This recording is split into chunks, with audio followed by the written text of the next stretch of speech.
मनु का कहना है शूद्र का एकमात्र धर्म है ब्राह्मण, क्षत्रिय, वैश्य इनकी विनीत भाव से सेवा करना।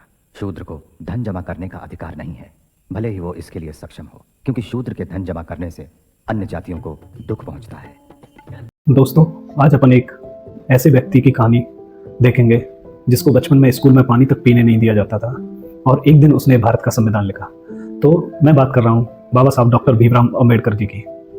उनका जन्म 14 अप्रैल 1891 में मध्य प्रदेश के महू में हुआ था। उनका नाम रखा गया भीमराव अंबेडकर। उस बच्चे को और किसी को भी नहीं पता था कि यह बच्चा एक दिन करोड़ों दलितों की आवाज बनेगा, लेकिन उस समय उनकी पहचान एक अछूत की थी। एक दिन स्कूल में अंबेडकर जी बहुत ही प्यास लगी उनको। उनके सामने पानी का नल था, लेकिन वह नल को छू नहीं सकते थे क्योंकि समाज ने उन्हें अछूत कह दिया था। उनका स्पर्श नल को अपवित्र कर देता। वे घंटों इंतजार करते रहे, लेकिन कोई ऊंची जात का कर्मचारी नहीं आने के कारण उन्हें पानी नहीं पीने दिया गया और वो पूरे दिन प्यासे रहे।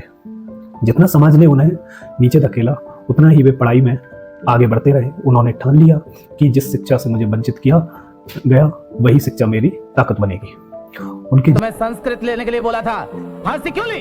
सर ने कहा कोई सच्चा ब्राह्मण मुझे संस्कृत पढ़ाकर वेद भाषा अपवित्र नहीं करेगा। लेकिन मैंने तुम्हें कहा था ना सीधे प्रिंसिपल के पास जाना। गया था, आपने कहा था बम्बई में सब कुछ ठीक होगा। रो मत। जीवन में गरीबी थी, भेदभाव था, अस्पृश्यता थी, लेकिन उससे बड़ा कहीं उनका हौसला था।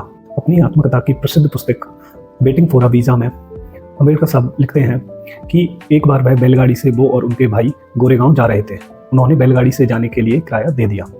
यात्रा में कुछ देर जाने के बाद बैलगाड़ी वाले को पता चला कि बैलगाड़ी में बैठे बच्चे वहां रहे जो कि अछूत जाति से हैं। यह बात पता चलते ही वह गुस्सा हो गया और उसने जाति अपवित्रता के डर से दोनों भाइयों को बीच रास्ते में ही उतार दिया। गाड़ी से नीचे उतरने के बाद गाड़ीवान ने उन्हें आगे ले जाने से इनकार कर दिया। फिर काफ़ी मिन्नतें करने के बाद तय किराए से दुगना किराया देने के बाद ही वह गाड़ी से ले जाने को राजी हुआ। अंबेडकर साहब ने अपने जीवन में अस्पृश्यता, अछूत को लेकर बहुत ही संघर्ष किए। उनका विवाह फिर रमाबाई से हुआ, जिन्होंने अत्यंत गरीबी और संघर्ष के दिनों में उनका बहुत ही साथ दिया। छोड़ दे बिन पर्दे की बात, हरदा पर्दा छोड़ दे बिन पर्दे की बात। दुल्हन से दुल्हा मिला तो, दुल्हन से दुल्हा मिला तो फीकी फीकी।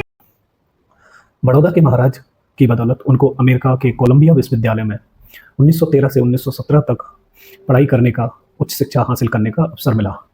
फिर अंबेडकर साहब ने लंदन विश्वविद्यालय के स्कूल ऑफ इकोनॉमिक्स से पोस्ट ग्रेजुएट किया और उनकी अधूरी पढ़ाई छोड़कर उनको फिर से बड़ौदा स्टेट की नौकरी के लिए आना पड़ा, जो कि उनकी एक मजबूरी थी।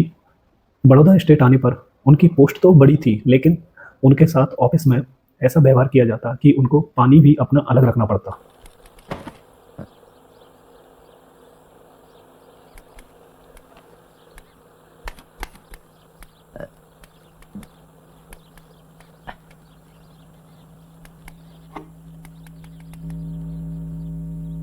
जरा एक गिलास पानी तो देना।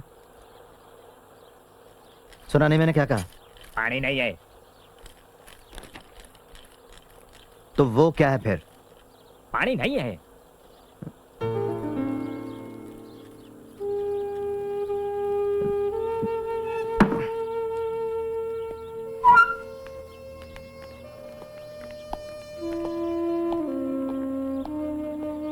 देखो, तुम सीनियर ऑफिसर होगे, लेकिन तुम इस पानी को छू नहीं सकते। विदेश से लौटकर वे आराम की जिंदगी जी सकते थे, लेकिन उन्हें अपना दर्द याद था। उन्हें वे बच्चे याद थे जिनको स्कूल में अलग बिठाया जाता था। वे लोग याद थे जिन्हें मंदिरों में प्रवेश नहीं दिया जाता था। फिर 1927 में उन्होंने महाड़ सत्याग्रह किया। इस सत्याग्रह के तहत उन्होंने हजारों लोगों के साथ सार्वजनिक तालाब से पीने के पानी का अधिकार मांगा।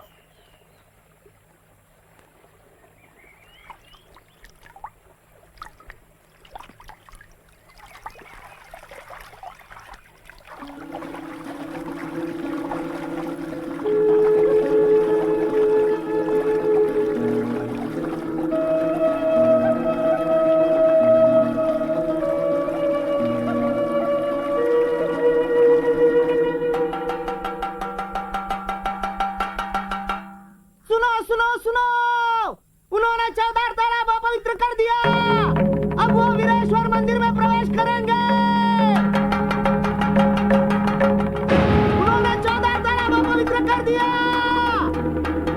अब वो वीरेश्वर मंदिर में प्रवेश करेंगे।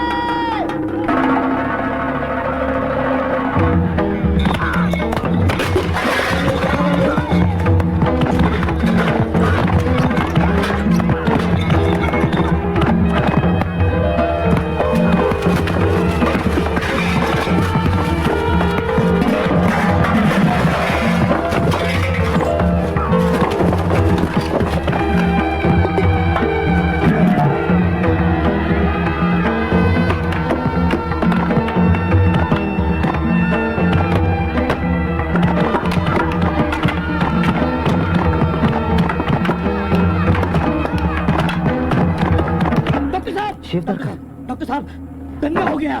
दंगा? हाँ, दंगा। उनके हाथों में लाठियां हैं और वो हमारे लोगों को बेरहमी से पीट रहे हैं। उस समय दोस्तों अछूतों को तालाब से पानी भी नहीं पीने दिया जाता, क्योंकि उच्च जातियों का ऐसा मानना था कि इनके पीने से पानी अपवित्र हो जाएगा। सोचिए, जिस व्यक्ति को पानी नहीं मिला वह अब लाखों लोगों के लिए पानी के अधिकार की लड़ाई कर रहा था। यह केवल लड़ाई पानी की नहीं थी, यह सम्मान की लड़ाई थी। 1930 में फिर उन्होंने कालाराम मंदिर प्रवेश को लेकर आंदोलन किया। कालाराम मंदिर भगवान राम का प्रसिद्ध मंदिर है, जो कि महाराष्ट्र में है। उस समय दलितों को मंदिर में प्रवेश नहीं दिया जाता था। डॉक्टर अंबेडकर ने का मानना था कि यदि हिंदू समाज दलितों को अपना मानता है तो उन्हें मंदिर में प्रवेश दिया जाना चाहिए। 2 मार्च 1930 को हजारों की संख्या में लोग अंबेडकर के साथ दलित पुरुष और महिलाएं मंदिर पहुंचे। उन्होंने शांतिपूर्ण ढंग से मंदिर में प्रवेश का प्रयास किया, लेकिन मंदिर के द्वार बंद कर दिए गए थे और उन्हें प्रवेश नहीं दिया गया था।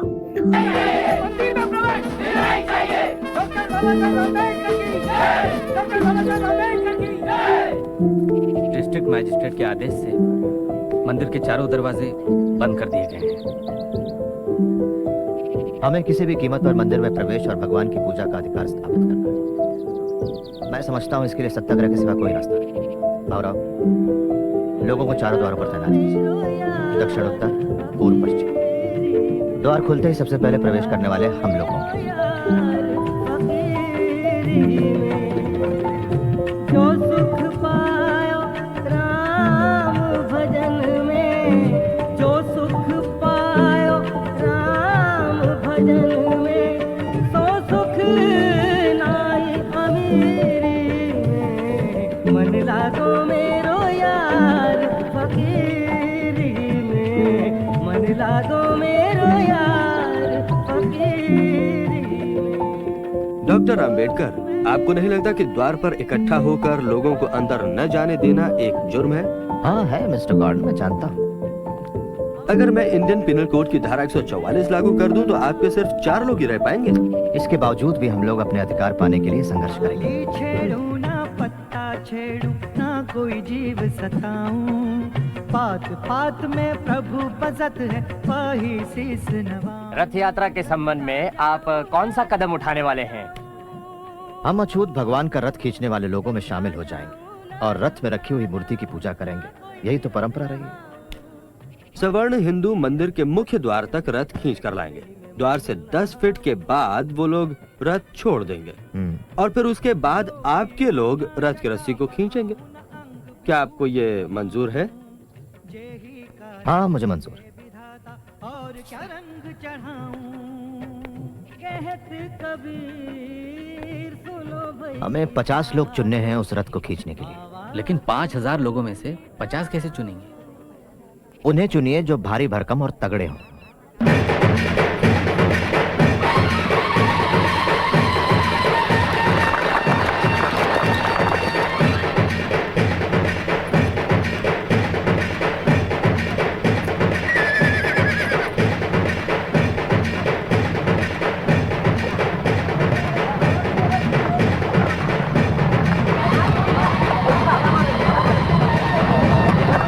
वो लोग रथ के साथ भागे जा रहे हैं। जाओ, रोको उन्हें।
संभालो इन्हें। तो इन तरह के संघर्ष से जूझने के बाद अम्बेडकर जी बहुत बुरी तरह टूट गए थे। तुम लोग अपनी आंखें क्यों नहीं खोलते? मेरा दिल टुकड़े टुकड़े हो जाता है तुम्हारे इन उदास चेहरों को देखकर और तुम्हारी निराश आवाजों को सुनकर। तुम सिर्फ कराते आ रहे हो हजारों सालों से, पर तुम्हें शर्म नहीं आती अपनी मजबूरी को अपनी बदकिस्मती समझकर गले लगाने में? क्यों जी रहे हो? तुम्हें तो अपनी मां की कोख में ही मर जाना चाहिए था। जागो, जागो। तुम क्यों दुनिया के दुखों, गरीबी और गुलामी के बोझ को अपनी शोचनीय, तुच्छ, घृणित और नर्क जैसी जिंदगी से और अधिक भारी करते हो? तुम्हारा मर जाना ही बेहतर है। अगर तुम नई जिंदगी शुरू नहीं कर सकते या अपने अंदर नया जोश नहीं भर सकते, जागो। सच तो यह है कि इस देश के किसी भी नागरिक के बराबर, चाहे वो ऊंचा हो या नीचा, तुम्हें भी रोटी, कपड़ा और मकान पाने का जन्मसिद्ध अधिकार है। अगर तुम एक सम्मानजनक जिंदगी जीना चाहते हो तो तुम्हें अपनी मदद खुद करनी होगी।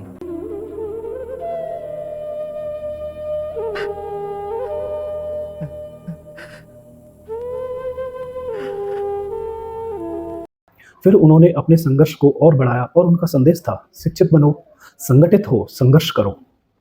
फिर उनके संघर्ष दलितों के लिए बहुत ज़्यादा थे।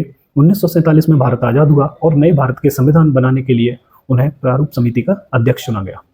संविधान निर्माता के रूप में उन्होंने नए भारत में हर नागरिक बराबर हो, जाति, लिंग या जन्म के आधार पर किसी तरह का भेदभाव ना हो, ऐसी भावनाओं के साथ संविधान बनाया, जो कि आज हमारे भारत के लिए और हजारों वर्षों तक एक प्रेरणा स्रोत की तरह काम करेगा।